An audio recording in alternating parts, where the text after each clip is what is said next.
Praise be to God. प्रभु की तारीफ हो। Shall we turn to the book of 1 Corinthians chapter 10, beginning onwards. पहला कुरिन्थियों उसका 10वां अध्याय निकालेंगे और उसकी शुरुआत से हम पढ़ेंगे।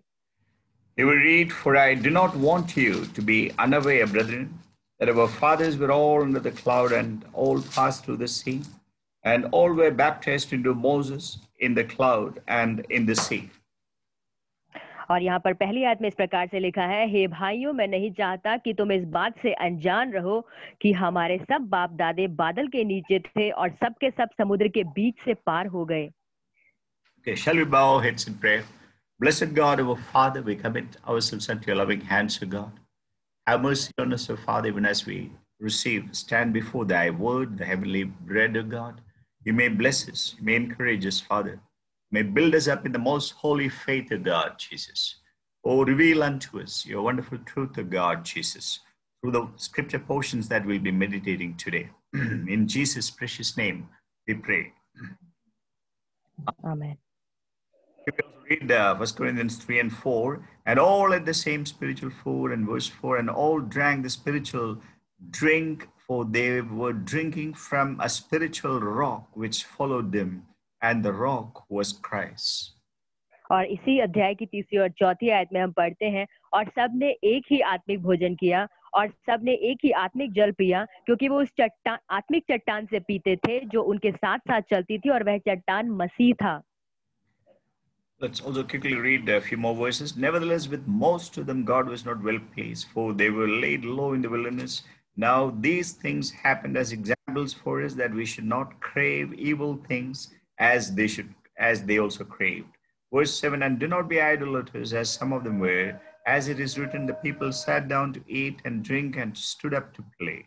Verse 8, nor let us act immorally, as some of them did, and 23,000 fell in one day. Verse 9, nor let us try the Lord as some of them did and were destroyed by the serpents.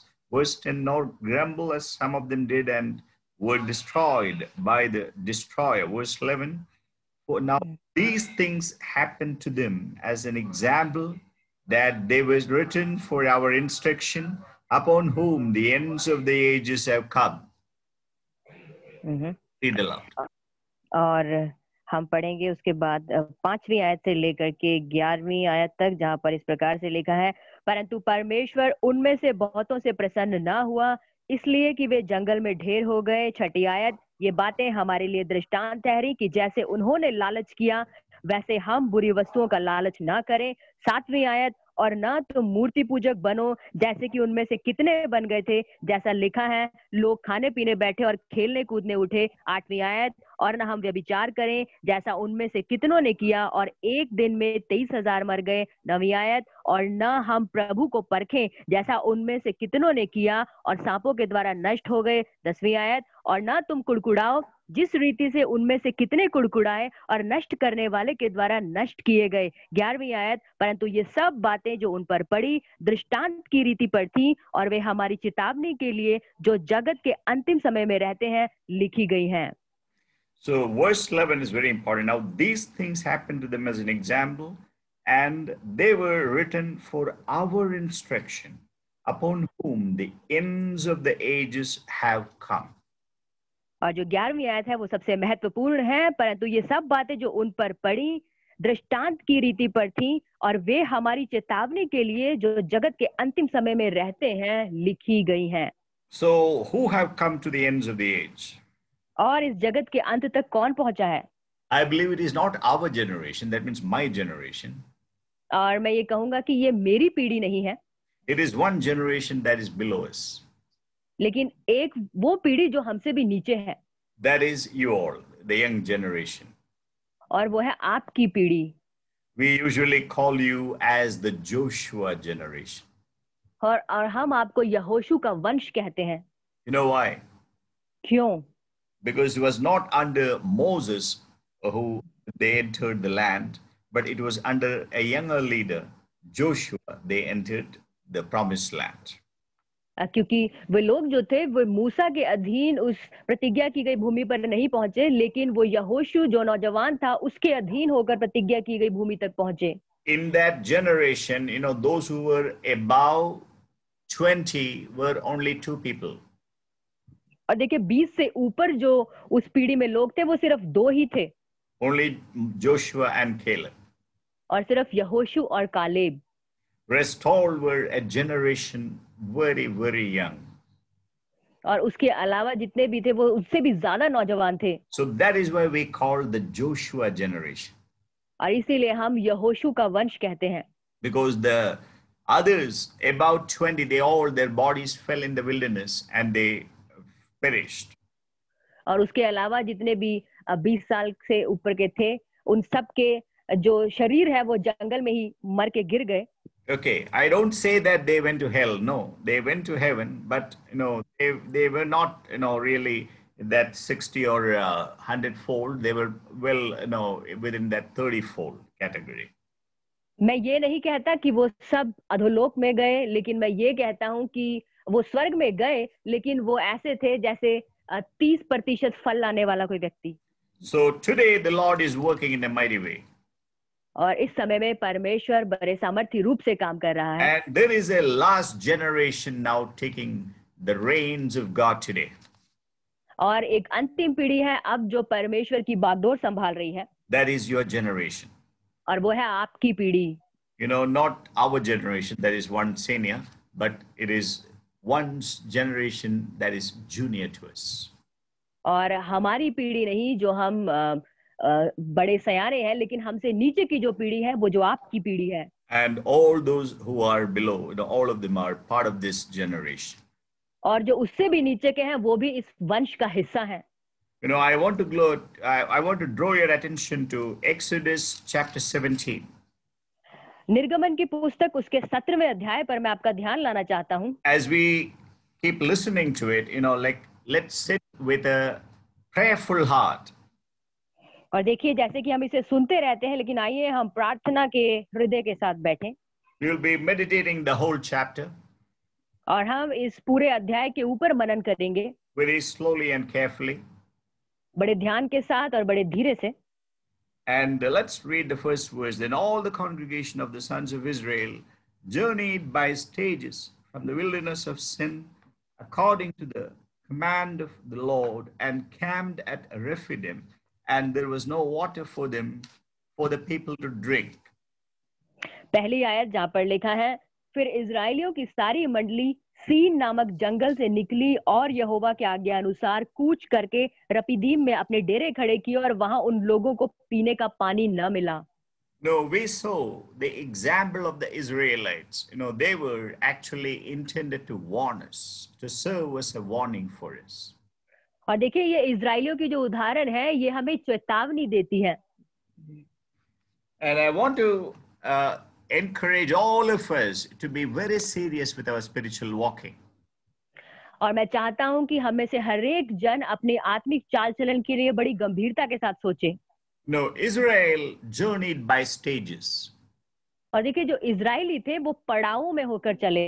It was God's intention that they should be led from Egypt to the promised land. और देखिए ये परमेश्वर का कहना था कि वो उन्हें मिस्र से निकालकर उस प्रतिज्ञा की हुई भूमि तक लेकर जाए। The promised land is the land flowing with milk and honey. जो प्रतिज्ञा की हुई भूमि थी वो दूध और मधु से बहती थी। That is exactly what Jesus says, I have come that you may have life. और बिल्कुल यही यीशु मसीह कहता है कि मैं आया हूं ताकि तुम जीवन पाओ। And you may have it more abundantly. और बहुतायत से पाओ। They started off from the wilderness of sin according to the command of God. और परमेश्वर की आज्ञा के अनुसार उन्होंने उस पाप की गई भूमि से निकलकर आगे बढ़ना शुरू किया। So it's good that we begin with according to the command of God. और ये बहुत अच्छा है कि परमेश्वर की आज्ञा के अनुसार हम शुरुआत करें। And they reached a place called Rephidim and they camped at Rephidim. और देखिए वो एक जगह पर पहुंचे जिसका नाम है रपीदीम और वहां पर उन्होंने अपने डेरे खड़े किए। But what we see there is that there was water to drink. लेकिन हम क्या देखते हैं कि वहां पीने का पानी ही नहीं है। Can that happen that when the Lord leads us that there are some discrepancies? देखिए, क्या ऐसा हो सकता है जब कहीं परमेश्वर हमें भेजे और वहां पर कुछ चीजों की अनुपस्थिति हो? Yes, it is possible. ये संभव है। You know, Isaac was married. Rebecca was given to Isaac as a wife, but they didn't have children. और देखिए, रिबेका इसहाक को दी गई, रिबिका इसहाक को दी गई, लेकिन उनसे कोई औलाद नहीं हुई। So Isaac prayed, and God opened the womb of Rebecca. और इसहाक ने जब प्रार्थना की तो परमेश्वर ने रिबिका की गर्भ को खोला। So if something happens in the perfect will of God, that doesn't mean that everything is going to be hale and hearty. और देखिए, यदि कभी कुछ परमेश्वर की सिद्ध योजना में होता है तो इसका मतलब ये नहीं कि ये बिल्कुल बड़ी खुश परिस्थिति होगी। See, when God works, when God is leading us to a destination, to a destiny, remember that things need not be always happening in a perfect way. और आप याद रखें, यदि परमेश्वर किसी जगह के लिए हमारी अगुवाई कर रहा है तो आप ये ना अपेक्षा रखें कि सारी चीजें सिद्ध होंगी। There can be some problems. वहां पे दिक्कतें होंगी। Verse 2 we read, therefore the people quarreled with Moses and said, give us water that we may drink. And Moses said to them, why do you quarrel with me? Why do you test the Lord? दूसरी आयत में लिखा है, इसलिए वे मूसा से वाद विवाद करके कहने लगे, हमें पीने का पानी दे। मूसा ने उनसे कहा, तुम मुझसे क्यों वाद विवाद करते हो और यहोवा की परीक्षा क्यों करते हो? These are good example for us. देखिए, ये हमारे लिए बड़ी अच्छी उदाहरणें हैं। People quarreled with Moses for water. लोग मूसा से वाद विवाद करने लगे पानी के लिए। The basic things of our life can affect us. और देखिए, हमारे जीवन की जो बुनियादी चीजें हैं वो हमें प्रभावित कर सकती हैं। Yes, definitely. Water is the lifeline. निसंदेह जो पानी है वो जीवन है। But why should the people of God quarrel? लेकिन परमेश्वर के लोग झगड़े क्यों? We can definitely communicate. देखिए, हम बातचीत कर सकते हैं इन मुद्दों पर। We need to know that whether we trust God or test God. देखिए, हमें ये समझने की जरूरत है कि हम परमेश्वर पे विश्वास करें या उसकी परीक्षा करें। Trusting God is faith. परमेश्वर पे विश्वास करना है, उसमें विश्वास धरना। But testing God, as given here, is doubting God. लेकिन परमेश्वर की परीक्षा करने का मतलब है उस पर संदेह करना। That is unbelief. और वो है अविश्वास।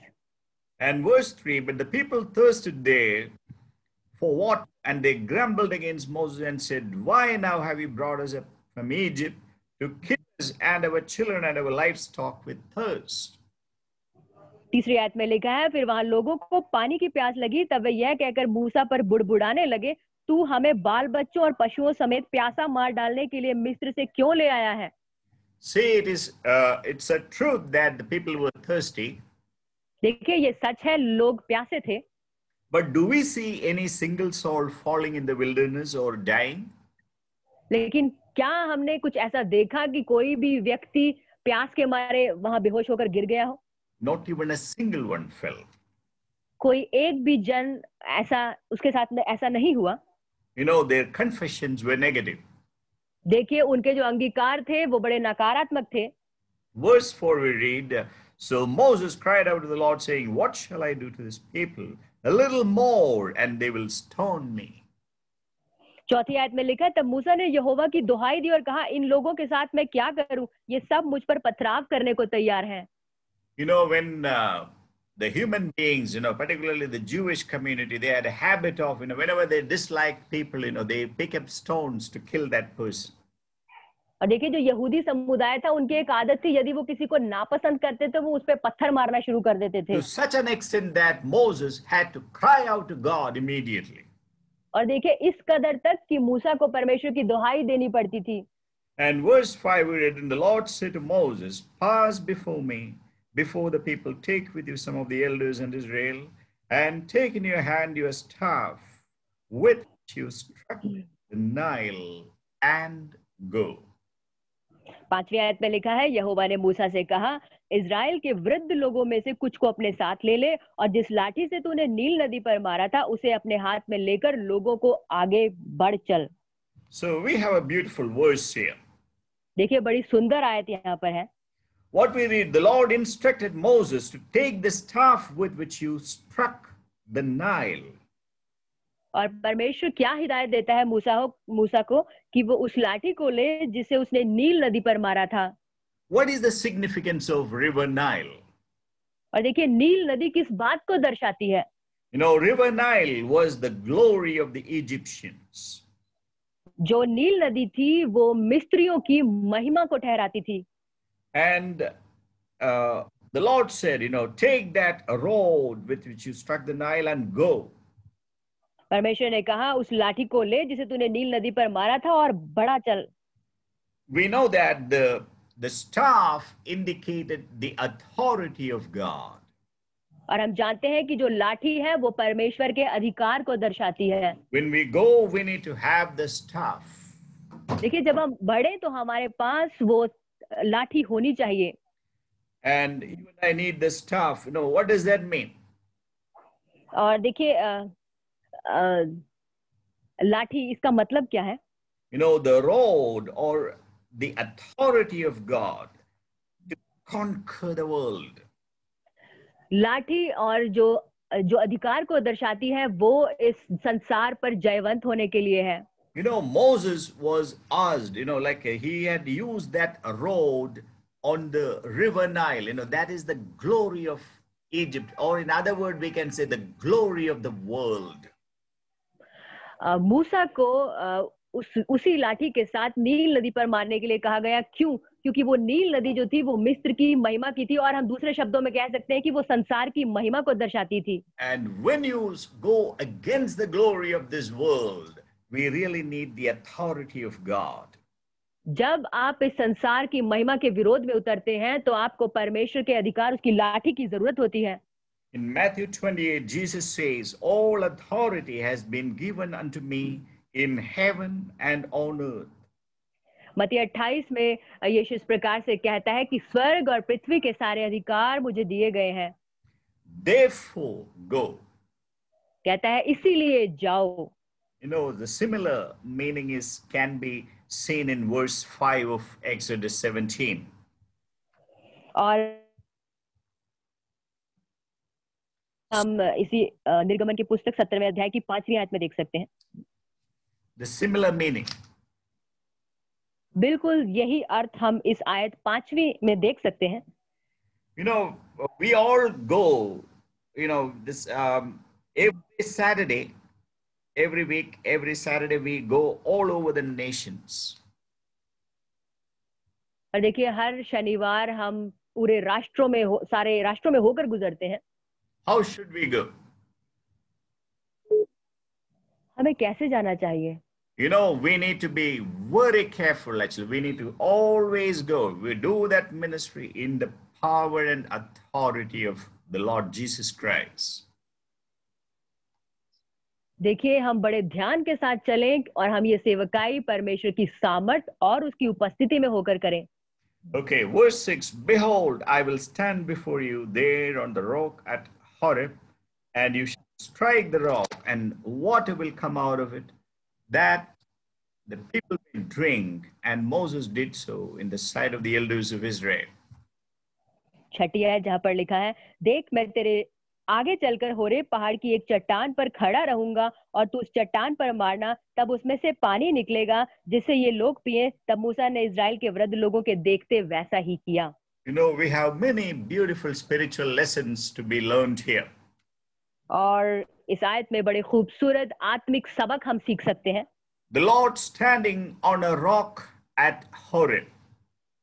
और परमेश्वर होरेब पहाड़ की चट्टान पर खड़ा है। You know, Horeb is the mountain of God. और जो होरेब है वो परमेश्वर का पर्वत है। That's what we read in Exodus 3:1, you know, because Moses met with the Lord there. और यही हम निर्गमन उसके 3रे अध्याय में भी पढ़ते हैं कि मूसा परमेश्वर से वहीं मिला था। So the Lord standing on a rock at Horeb. और परमेश्वर होरेब पहाड़ की एक चट्टान पर खड़ा है। What is the significance of Horeb और इस होरेब की क्या महत्ता है for us? हमारे लिए? Yes. In 1 Corinthians 10, we saw that, that these are written for our instruction. और देखिए पहले कुरिन्थियों उसके 10वें अध्याय में हमने पढ़ा कि ये सब बातें हमारे दृष्टांतों के लिए लिखी गई हैं। So we need to realize what is that instruction they offer for me. और इसीलिए बड़े ध्यान से ढूंढना है कि मेरे लिए वो हिदायतें क्या हैं। See, the New Testament equivalent of Horeb, the mountain of God, is the Mount Calvary. और जो होरेब है नए नियम में वो बिल्कुल ऐसे है जैसे वो कलवरी का पर्वत। And the Lord standing on the rock, that is the Lord Jesus Christ being lifted up on the cross of Calvary. और उस चट्टान पर खड़ा परमेश्वर बिल्कुल दर्शाता है यीशु मसीह जो उस कलवरी क्रूस पर चढ़ा। And what we read here, for example, in verse 6, behold, I will stand before you there on the rock at Horeb, and you shall strike the rock. और हम यहाँ पे क्या पढ़ते हैं कि लिखा है कि तू उस चट्टान पर मारना और मैं चट्टान पर खड़ा रहूंगा। So that means on the cross of Calvary, जिसका मतलब है कलवरी क्रूस, Jesus Christ was struck by the holiness of God. और यीशु मसीह को मारा गया परमेश्वर की पवित्रता के द्वारा। And the rivers of living water flowed out of it. और उसमें से जीवते जल की नदियां बह निकली। That is the lesson that we learned from there. And verse 7. और यही सबक है जो हम इस आयत में सीखते हैं। और And he named the place Mazzah and Meribah because of the quarrel of the sons of Israel, and because they tested the Lord, saying, is the Lord among us or not? 7वीं है जहां पर इस प्रकार से लिखा है, मूसा ने उस स्थान का नाम मस्सा और मरीबा रखा क्योंकि इजराइलियों ने वहां वाद विवाद किया था और यहोवा की परीक्षा यह कहकर कि क्या यहोवा हमारे बीच में है या नहीं। Massah means test. देखिए मस्सा का अर्थ है परीक्षा। Meribah means quarrel. मरीबा का अर्थ है वाद विवाद। So in these verses, 7 verses, we can see the hidden strategy of the devil against the people of God. और हम इस 7वीं आयत में देख सकते हैं शैतान की छुपी हुई चाल जो परमेश्वर के जनों के विरोध में है। Sometimes we think that when there is no water, there is a natural scarcity. देखिए हम सोचते हैं जब कभी पानी नहीं होता तो हम सोचते हैं कि ये तो साधारण पानी की कमी है। God had actually intended a good thing for them. लेकिन परमेश्वर की नीयत उन लोगों के लिए अच्छी थी। God had a plan already well thought of, that was to strike the rock. That means through Jesus Christ to create the living water for his people. देखिए परमेश्वर की योजना तो भली थी कि यीशु मसीह पर मारकर वो लोगों के लिए जीवते जल की नदियां बहाना चाहता था। Because Apostle Paul says in 1 Corinthians 10 that rock was Christ. और देखिए प्रेरित पौलुस जो है वो पहले कुरिन्थियों 10वें अध्याय में कहता है कि वो चट्टान स्वयं यीशु मसीह था। Christ means Messiah. मसीह का अर्थ है जिसका मसा हुआ है। And so what we see here is that, like the Lord God has a wonderful plan for his people. और हम क्या देखते हैं कि परमेश्वर की अपने लोगों के लिए बड़ी भली योजना है। But they were not obedient. लेकिन वे आज्ञाकारी नहीं थे। They didn't trust God. उन्होंने परमेश्वर पे विश्वास नहीं किया। They were resisting the will of God. वो परमेश्वर की इच्छा को रोकते थे। They had a quarreling spirit. उनके अंदर वाद विवाद बहस करने वाली आत्मा थी। They gave place for the enemy, Satan. और उन्होंने शैतान को जगह दी। So the devil started working actively among the people of God. और इसीलिए शैतान ने बड़े सक्रिय तरीके से परमेश्वर के लोगों के बीच में जगह बनाकर काम करना शुरू किया। What was his plan? उसकी योजना क्या थी? The devil instigated the Israelites to stone Moses so that they would have become without an anointed spiritual leader. और शैतान ने इन इजरायलियों को उकसाया कि वो मूसा पर पथराव करे ताकि ये अभिषेकित अगुवे से रहित हो जाएं उसके बिना ठहरे। There is a great reason why. देखिए इसके पीछे बहुत बड़ा कारण है क्यों। You know, we understand it in verse 8. Then Amalek came and fought against Israel at Rephidim. 8वीं आयत में लिखा है, तब अमालेकी आकर रपीदीम में इजराइलियों से लड़ने लगे। We know that, you know, in the very first verse that they camped at Rephidim. सबसे पहले हमने देखा कि जहां उन्होंने डेरा डाला वो जगह थी Rephidim. You know, Rephidim means places of rest. Rephidim का अर्थ है विश्राम का स्थान। You know, our life and our calling is to enter into the rest of God. देखिए हमारी जो बुलाहट है वो है परमेश्वर के विश्राम में प्रवेश करने की। But that doesn't mean that, you know, when you rest in the Lord, we also have a battle. इसका अर्थ ये नहीं, क्योंकि जब आप परमेश्वर के विश्राम में प्रवेश करने जाते हैं तो आपको युद्ध भी करना होता है। Who can fight the spiritual battle better? और देखिए आत्मिक युद्ध को कौन लड़ सकता है? It is those people who enter into the rest of God.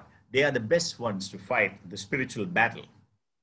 सिर्फ वही लोग जो परमेश्वर के विश्राम में प्रवेश करते हैं वही इस युद्ध को लड़ सकते हैं। Amalek fights against Israel at Rephidim. अमालेकी इजराइलियों के विरोध में लड़े रपीदीम नामक जगह पर। Who was Amalek? ये अमालेकी कौन थे? You know, from Genesis 36, we understand that Amalek was a grandson of Esau. और हम Genesis 36. उत्पत्ति की पुस्तक उसका 36वां अध्याय यदि देखें तो हम देखें कि ये ईसाव के वंश से थे। According to the Jewish tradition, you know, Amalek represents pure evil. यदि आप यहूदियों की रीति से देखें तो ये जो अमालेकी लोग थे ये बुराई को दर्शाते थे। You know, those who have given themselves over to the dark side of impurity. और वो लोग जिन्होंने अपने आप को अशुद्ध चीजों के लिए दे दिया हो। So let's read verse 9. So Moses said to Joshua, choose men for us and go out, fight against Amalek. Tomorrow I will station myself on the top of the hill with the staff of God in my hand. 9वीं आयत पे लिखा है, तब मूसा ने यहोशू से कहा, हमारे लिए कई पुरुषों को चुनकर छांट ले और बाहर जाकर अमालेकियों से लड़, और मैं कल परमेश्वर की लाठी हाथ में लिए हुए पहाड़ी की चोटी पर खड़ा रहूंगा। So Moses communicates to Joshua. और मूसा ये बात यहोशू को कहता है। And Joshua and his men go against Amalek. और यहोशू और उसके साथ के पुरुष अमालेकियों के विरोध में जाते हैं। You know, Moses takes up his position on the mountain of God with the staff of God. परमेश्वर की पहाड़ी पर मूसा अपना स्थान लेता है उस लाठी के साथ जो परमेश्वर ने उसे दी। We know that that was the staff with which he had struck River Nile. और हम जानते हैं ये वही लाठी थी जिससे उसने नील नदी पर मारा था। So the glory of Egypt, it means the power of nations. और देखिए मिस्र की महिमा दिखाती है पूरे दुनिया भर की ताकत को। And we know that as we go and share the gospel of God, gospel of the Lord Jesus Christ, we are coming against the power of the nations. और हम जानते हैं कि जब हम परमेश्वर के सुसमाचार को लेकर के जाते हैं तो हम उन राष्ट्रों की सामर्थ के विरोध में खड़े होते हैं। So we need the staff of God. इसीलिए हमें परमेश्वर के इस लाठी की जरूरत है। And that is the authority of the Lord Jesus Christ. और वो है प्रभु यीशु मसीह से पाया अधिकार। You know, the famous Saint Augustine considered Amalek as the city of the world. और एक प्रसिद्ध संत हुए अगस्तिन जिन्होंने uncle what they considered them? The Amalek as the city of the world. और वो उसने अमालेकियों को इस दुनिया भर के नगर के समान देखा। Whereas Israel was the city of God. जबकि इज़राइल जो जिसे परमेश्वर के शहर के रूप में देखा।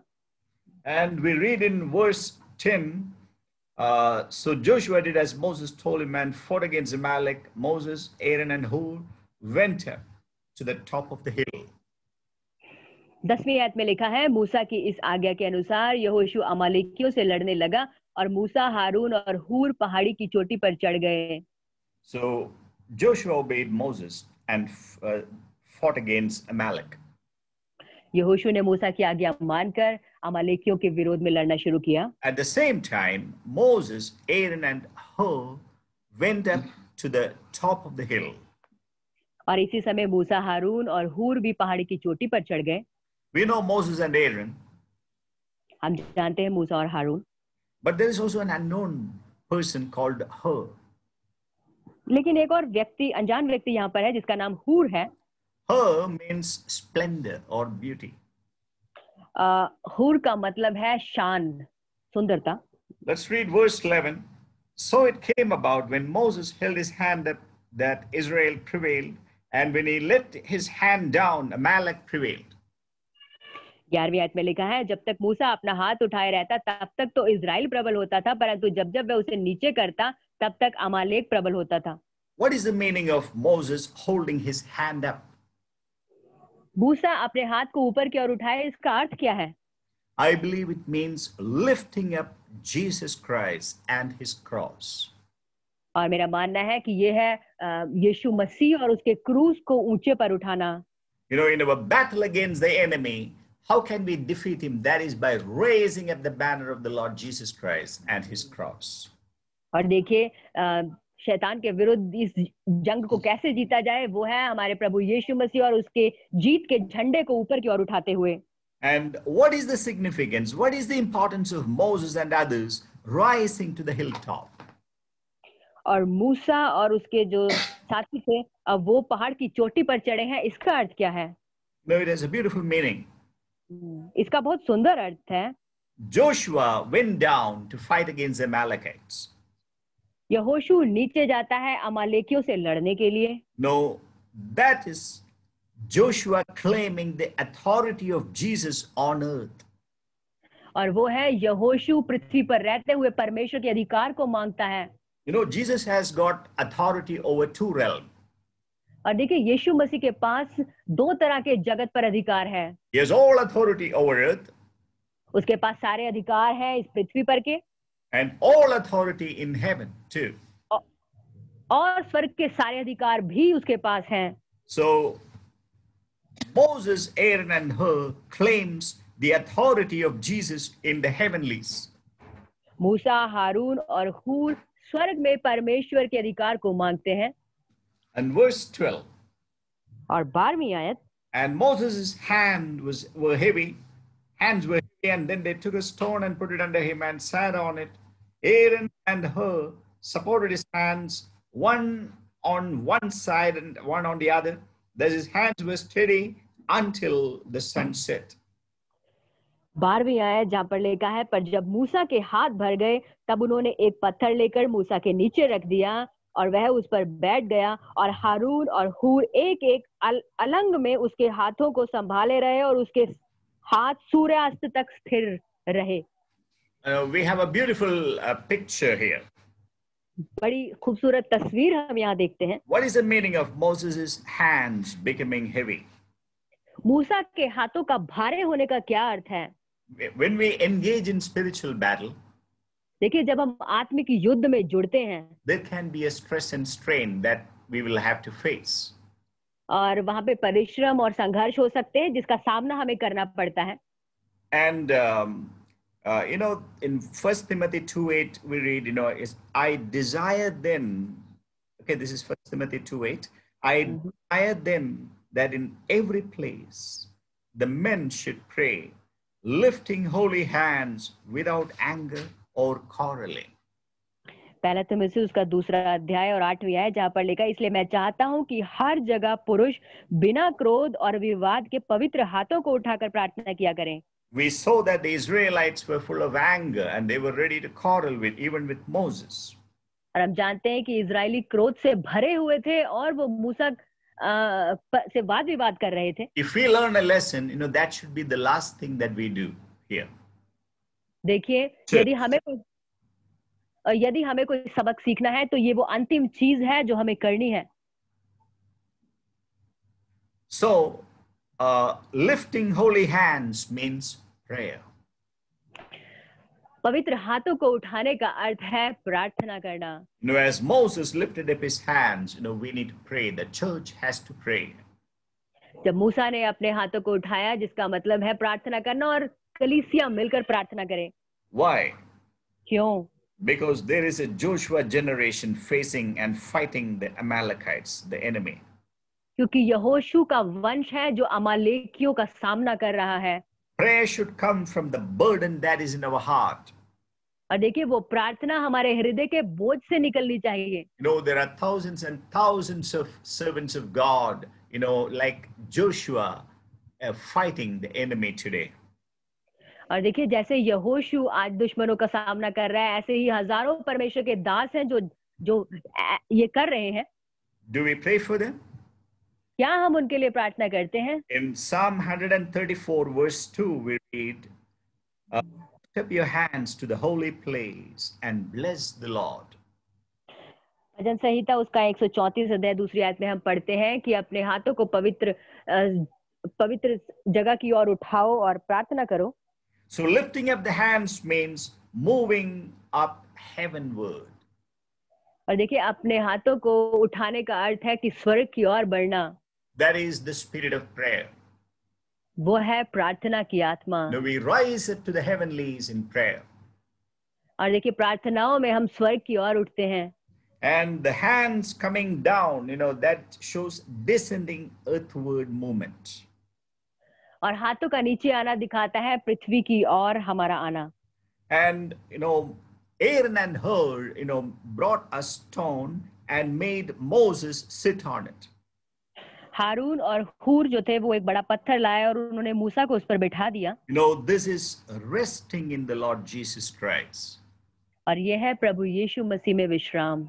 I told you, without the resting, we can never fight the spiritual battle.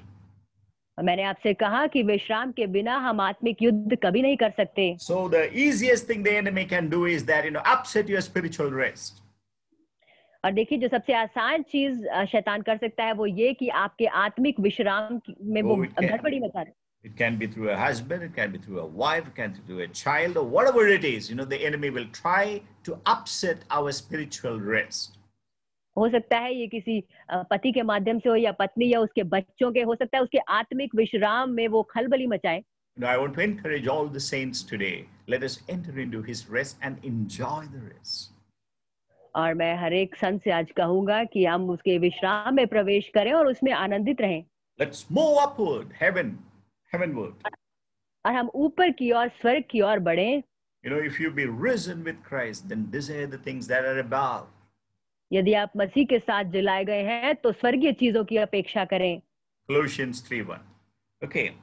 And when Moses was not praying, और जब मूसा प्रार्थना नहीं कर रहा था, because his hands were coming down, क्योंकि उसके हाथ नीचे आ रहे थे। what does that mean? इसका अर्थ क्या है? See, there are moments in which we are not able to pray. देखिए, कुछ क्षण ऐसे होते हैं जब हम प्रार्थना नहीं कर पाते। So what should Aaron and Hur do? और हारून और हूर क्या करते हैं? They should strengthen the hands of Moses. और उन्होंने मूसा के दोनों हाथों को सामर्थ्य देनी है। This is a beautiful picture of praying for one another. और ये बड़ी खूबसूरत तस्वीर है एक दूसरे के लिए प्रार्थना करने की। In 1 Thessalonians 5:17, we have been exhorted, pray without ceasing. पहला थिस्सलुनीकियों 5 और 17वीं आयत में लिखा है कि बिना रुके प्रार्थना करें। What a glorious example is here. और देखिए, कितनी महिमामय उदाहरण हमें यहाँ मिलती है। Moses, is a beautiful picture of the church praying and interceding against the enemy. मूसा और हारून और हूर एक खूबसूरत तस्वीर है कलीसिया की, जो परमेश्वर से विनती प्रार्थना करते हैं। Verse 13, so Joshua overwhelmed Amalek and his people with the edge of the sword. 13वीं आयत में लिखा है, और यहोशू ने अनुचरों समेत अमालेकियों को तलवार के बल से हरा दिया। The new covenant equivalent. बिल्कुल ये समांतर है नई वाचा के। Jesus defeated Satan with the word of God. यीशु मसीह ने परमेश्वर के वचन के द्वारा शैतान को हराया। Verse 14, then the Lord said to Moses, write this in a book of memorial, and recite it to Joshua, that I will utterly blot out the memory of Amalek from under heaven. 14वीं आयत जहां पर लिखा है, तब यहोवा ने मूसा से कहा, स्मरणार्थ इस बात को पुस्तक में लिख ले और यहोशू को सुना दे कि मैं आकाश के नीचे से अमालेक का स्मरण भी पूरी रीति से मिटा डालूंगा। We know that that heavenly Joshua came at the in the fullness of time, and he defeated Amalek on the cross of Calvary. और हम जानते हैं कि स्वर्गीय यीशुआ आया और उसने अपने समय में आकर के उस शैतान को, अमालेकियों को हराया। But the memory of Amalek has not yet been blotted out. लेकिन उन अमालेकियों का जो स्मरण है वो भी अब पूरी रीति से मिटा नहीं है। No, there is an appointed time for that. और उसके लिए एक नियुक्त समय है। Why? क्यों? Satan is still the prince of this world. क्योंकि शैतान अभी भी संसार का राजकुमार है। He is still hale and hearty, going around. और वो अभी भी बड़ा खुश है और इधर उधर घूम रहा है। So we need to be careful. इसलिए हम सावधान रहें। And verse 15 says, then Moses built an altar and named it, the Lord is my banner. 15वीं आयत में हम पढ़ते हैं, मूसा ने एक वेदी बनाकर उसका नाम यहोवा निस्सी रखा। Shall we also turn to the book of Genesis chapter 22? उत्पत्ति की पुस्तक उसके 22वें अध्याय की ओर हम देखेंगे। Genesis 22 verses 16 and 17. 22वां अध्याय उसकी 16वीं और 17वीं आयत। And said, by myself I have sworn, declares the Lord, because you have done this thing and have not withheld your son, your only son. Verse 17, indeed I will greatly bless you, and I will greatly multiply your seed as the stars of heaven and as the sand which is on the seashore, and your seed shall possess the gate of their enemies. 16वीं और 17वीं आयत इस अध्याय की, जहां पर इस प्रकार से लिखा है, यहोवा की यह वाणी है कि मैं अपनी ही यह शपथ खाता हूं कि तूने जो यह काम किया है अपने पुत्र वरन इकलौते पुत्र को भी नहीं रख छोड़ा। इस कारण मैं निश्चय तुझे आशीष दूंगा और निश्चय तेरे वंश को आकाश के तारागण और समुद्र के तीर की बालू के किनकों के समान अनगिनत करूंगा, और तेरा वंश अपने शत्रुओं के नगरों का अधिकारी होगा। No, God asked Abraham to offer his son. परमेश्वर ने अब्राहम से उसका पुत्र देने के लिए कहा। But that was only a test. लेकिन वो सिर्फ एक परीक्षा ही थी। But Abraham obeyed God. लेकिन अब्राहम ने परमेश्वर की आज्ञा का पालन किया। We need to know that every promise of God that God had made to Abraham was linked to Isaac. और हम ये जान ले कि हर एक वो प्रतिज्ञा जो परमेश्वर ने अब्राहम से की थी वो इसहाक से जुड़ी हुई थी। So if Isaac is gone, और यदि इसहाक ही चला गया, then what will happen? तो फिर होगा क्या? So that would have been a very tricky situation. और देखिए ये तो बड़ी अजीब सी परिस्थिति होती। I believe Abraham believed in a God of resurrection. और मेरा मानना है कि अब्राहम ने पुनरुत्थान के परमेश्वर में विश्वास रखा। As a result of the obedience of Abraham, और अब्राहम के आज्ञाकारिता के स्वभाव के अनुसार, God promised to multiply the seed of Abraham. परमेश्वर ने ये प्रतिज्ञा उसे की कि उसके वंश को बढ़ाए। As the stars of heaven. बिल्कुल वैसे जैसे अनगिनत आकाश के तारे। And as the sand which is on the seashore. और वैसी बालू जो समुद्र के तीर पर होती है।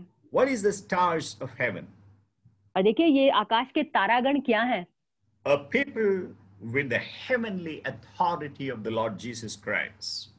और ये तारागण उन लोगों को दिखाते हैं वो लोग जिन पर स्वर्गीय अधिकार जिन्हें प्राप्त हैं। And the sand which is on the seashore. और वो जो रेत जो समुद्र के किनारे है। That shows the earthly authority of the Lord Jesus Christ. वो पृथ्वी पर प्रभु यीशु मसीह के अधिकार को दर्शाती है।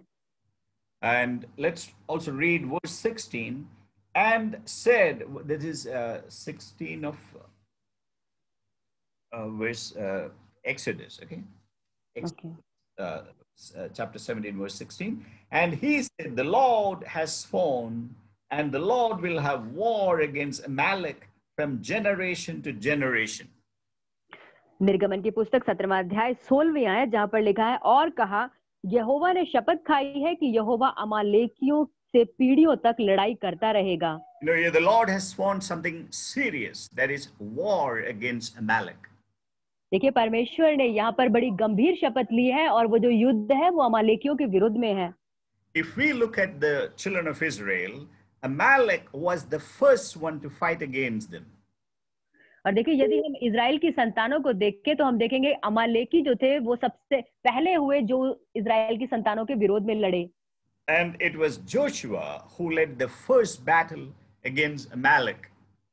और ये यहोशू हुआ जिसने इस पहले युद्ध को अमालेकियों के विरोध में लड़ा. And hallelujah, it will be the Joshua generation that is going to defeat Amalek in the last battle.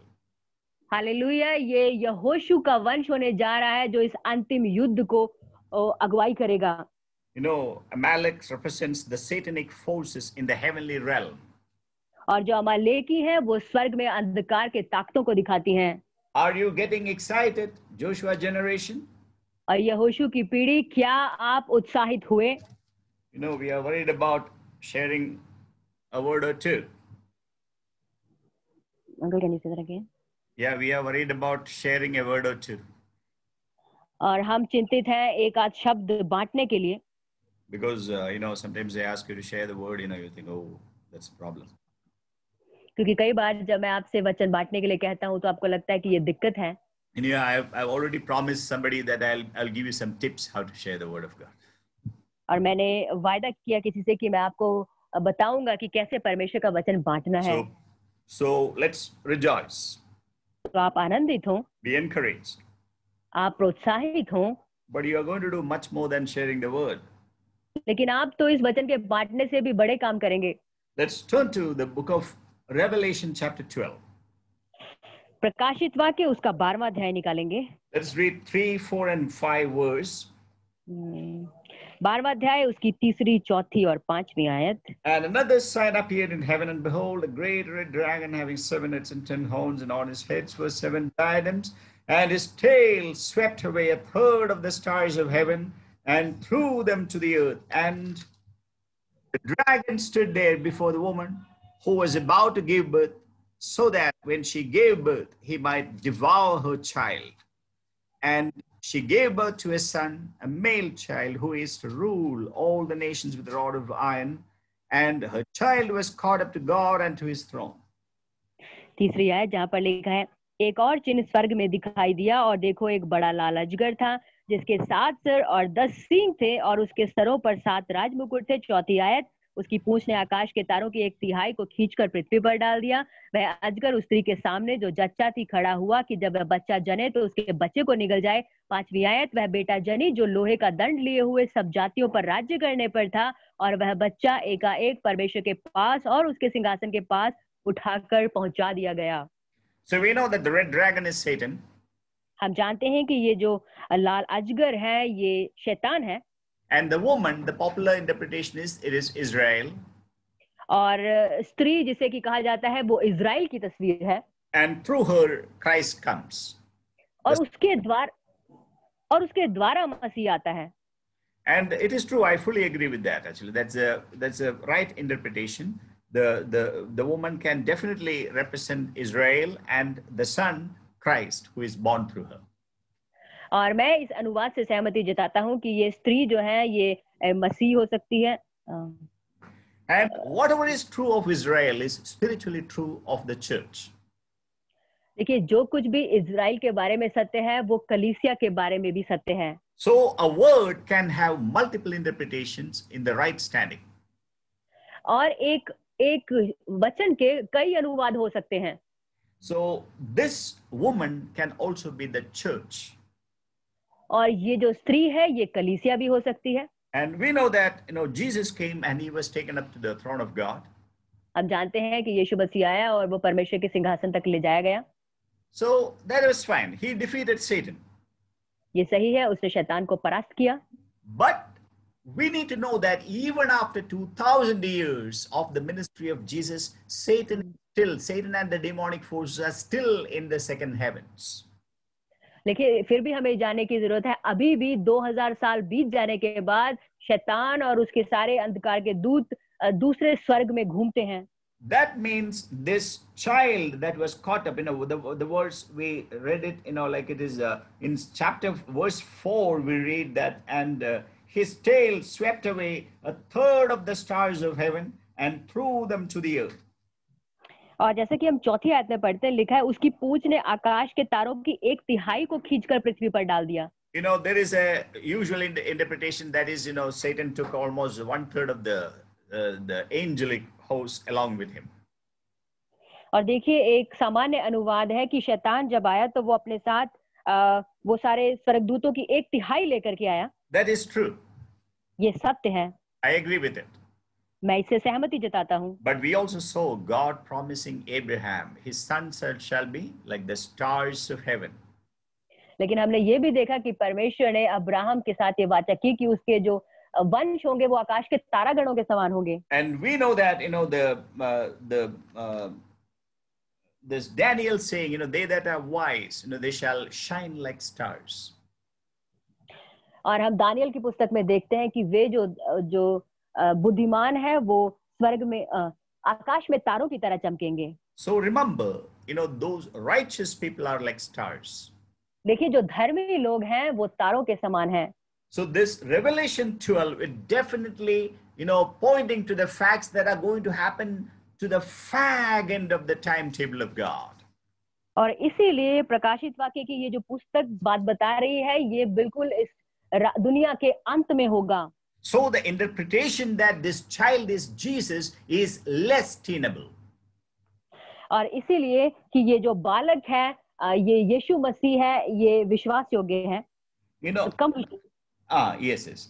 कम विश्वास योग्य। So so what actually happens is that, see, we see a red dragon resisting the birth of a child.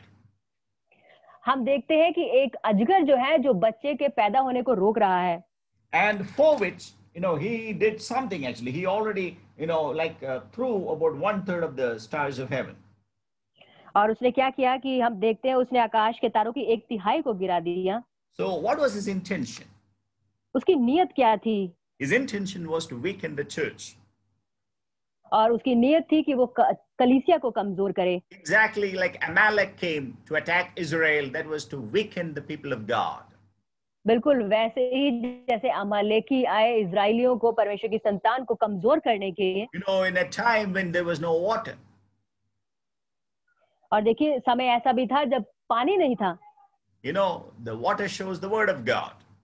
और जो पानी है वो परमेश्वर के वचन को दर्शाता है। Today the people have forgotten the word of God. आज लोग परमेश्वर के वचन को भूल चुके हैं। The word of God says there is going to be a famine. परमेश्वर का वचन कहता है वहां पे वचन का अकाल पड़ेगा। Not for the earthly water or bread, but for the word of God. और देखिए, पृथ्वी की रोटी और जल का नहीं, लेकिन परमेश्वर के वचन का अकाल पड़ेगा। So every day read the word of God. इसीलिए प्रतिदिन परमेश्वर के वचन को पढ़ें। The words that you hear, जो वचन आप सुनते हैं, these are anointed words of God. ये परमेश्वर के अभिषिक्त वचन हैं। So you need to listen to that again. इसलिए आपको दोबारा सुनने की जरूरत है। If you listen to that, you will have no problem in sharing the word. देखिए, जब आप उन्हें सुनते हैं तो आपको परमेश्वर का वचन बांटने में दिक्कत नहीं होती। And when these precious saints have problem with sharing the word, as a clearest indication, you never listen to that verse again. और जब परमेश्वर के बच्चों को वचन बांटने में दिक्कत है, ये दर्शाता है कि आप परमेश्वर के वचन को अच्छे से सुनते नहीं। So please correct yourself. इसीलिए आप अपने आप को सुधारें। Be strong with the word of God. परमेश्वर के वचन के लिए आप सामर्थी बने। From the heavenlies, Satan has effectively, threw away, removed 1/3 of the saints. और स्वर्ग से शैतान ने 1/3 तारों की गिरा दी। Instead of Moses' hands going up, his hands came down heavy. बजाय इसके कि मूसा के हाथ ऊपर की तरफ बढ़ते, उसके हाथ भारे होकर नीचे गिर रहे थे। How sad it is. और देखिए, ये कितने दुख की बात है। How calamitous it is. और ये कितनी बदकिस्मती की बात है। You know, oh, it is difficult for me to share the word. मेरे लिए परमेश्वर का वचन बांटना मुश्किल है। Let's not be negative. हम नकारात्मक ना बने, Let's be positive. हम सकारात्मक बने। Keep looking to Jesus Christ. यीशु मसीह की ओर ताकते रहे। You are the Joshua generation. आप यहोशू की पीढ़ी हैं। You know, you have to be much more than what I am. जो मैं हूं आपको इससे बढ़कर बनना है। Yes, that is your calling. ये आपकी बुलाहट है। You know, and we are negative. लेकिन हम नकारात्मक Even हैं as small things we take offense. और छोटी छोटी चीजों पर हम बुरा मान जाते हैं।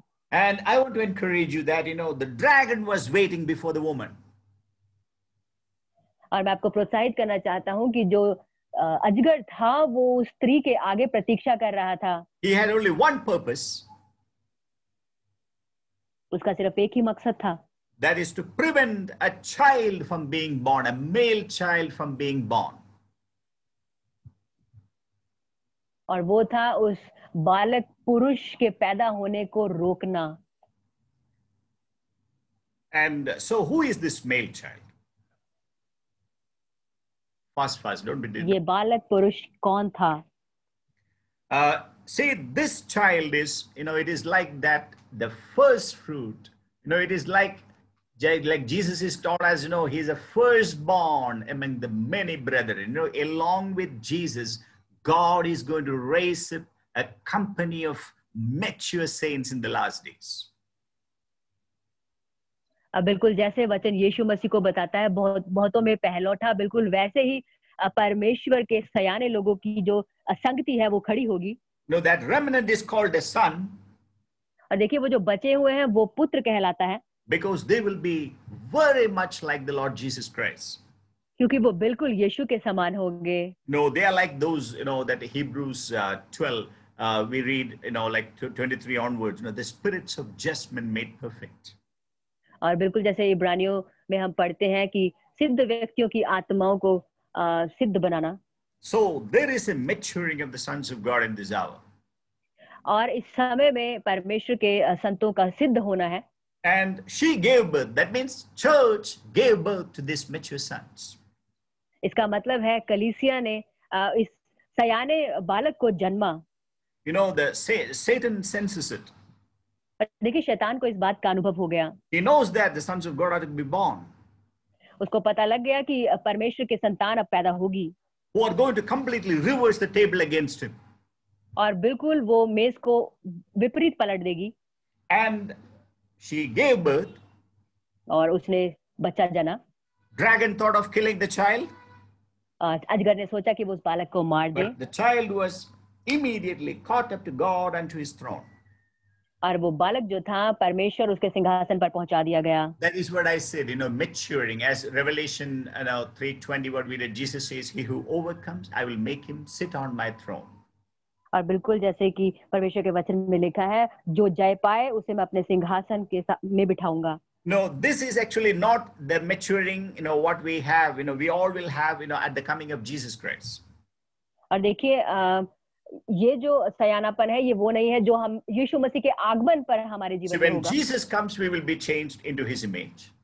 जब यीशु आएगा तो हम उसके स्वरूप में बदल जाएंगे। But based on Revelation 12, we believe that there is going to be a small percentage of the first fruits, you know, that will mature before others.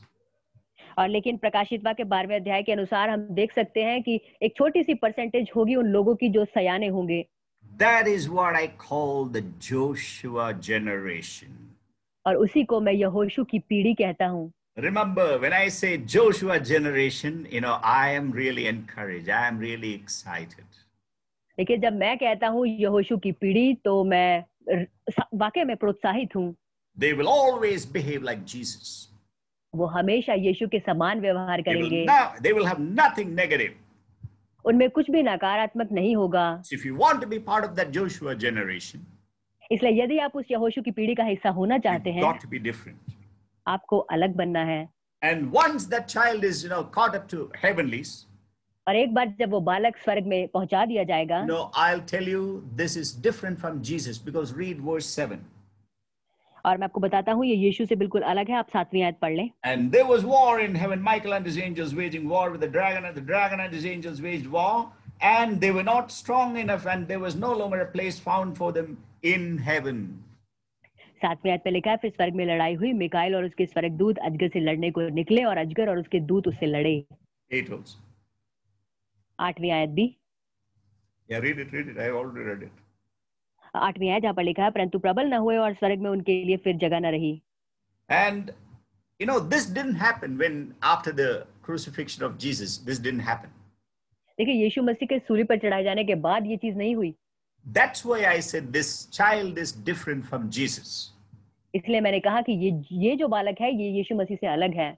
And verse 9, and the great dragon was thrown down, the serpent of old, and it's called the devil and Satan, who deceives the whole world. And he was thrown down to the earth, and his angels were thrown down with him. And yeah.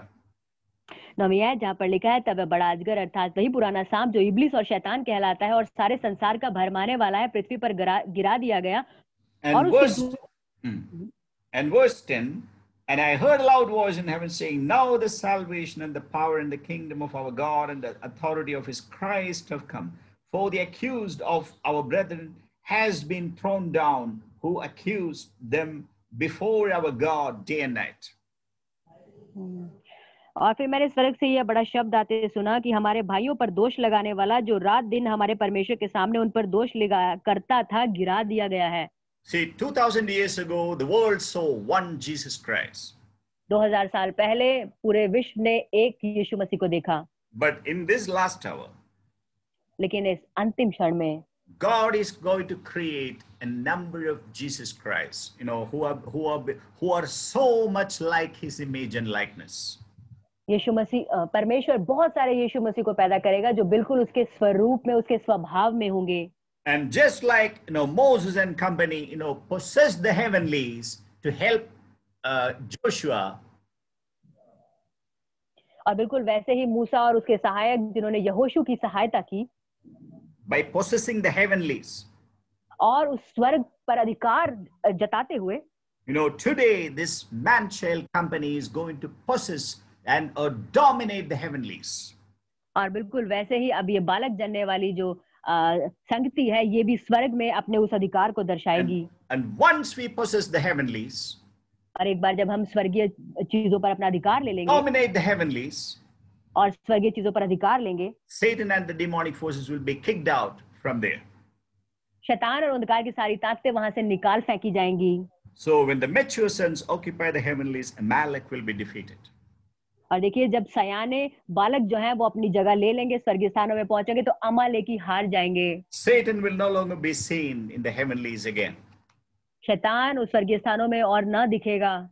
Are you excited? क्या आप उत्साहित हुए? God wants to make you for this purpose. परमेश्वर इस उद्देश्य के लिए आपको खड़ा करना चाहता है। You know, that's why in Ephesians we read that through the church, the many-sided complex wisdom of God may be manifested to the principalities and powers. और इसीलिए इफिसियों की पुस्तक में हम पढ़ते हैं कि कलीसियाओं के द्वारा परमेश्वर ने अपनी बुद्धि और ज्ञान की बातों को प्रकट किया। I believe there is no better way to manifest the complicated wisdom of God other than through this. और मेरा मानना है कि इसके अलावा कोई और माध्यम बेहतर हो ही नहीं सकता कि परमेश्वर की बुद्धि और उसके ज्ञान की बातों को प्रकट करे। May the Lord grant us better insight into this truth. परमेश्वर इस सच्चाई में झांकने के लिए हमें बुद्धि दे। Amen.